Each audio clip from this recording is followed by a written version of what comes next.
Halo guys, hari ini kita mau buat makanan khas Besema guys. Khas Besema yaitu buah rengas. Ini bahan-bahannya guys. Pisang guys, pisang masak guys. Semut galau guys. Pisang masak guys. Ini adalah yang dikupas sih guys ya. Tinggal ngenyekkannya guys.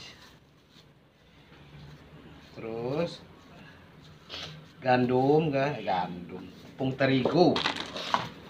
terigu guys bahannya. Jangan lupa dikasih garam sedikit biar ada rasa asin-asinnya. Terus pisangnya udah dibuka guys ya, udah dikupas guys. Terus kita kenyekkan ya guys. Begini guys, kita hancurkan pisangnya. Jangan lupa dikasih garam ya guys, biar rasanya ada asin-asinnya sedikit ya guys. Itu anak saya guys, dia melihat saya bikin buah rengas guys.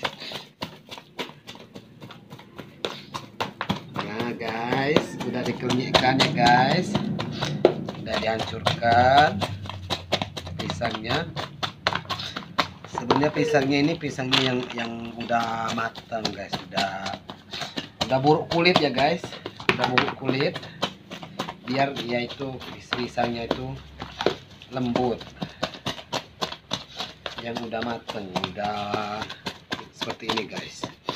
Ini pisang apa namanya? Pisang kapas, pisang lahat. Pisang lahat. Nah guys, udah jadi guys ini guys. Dia bijak tuh. Nah guys ya. Terus kita masukin guys gandum guys. Bukan gandum sih, tepung terigu. Kalau di sini Besema itu bilangnya gandum.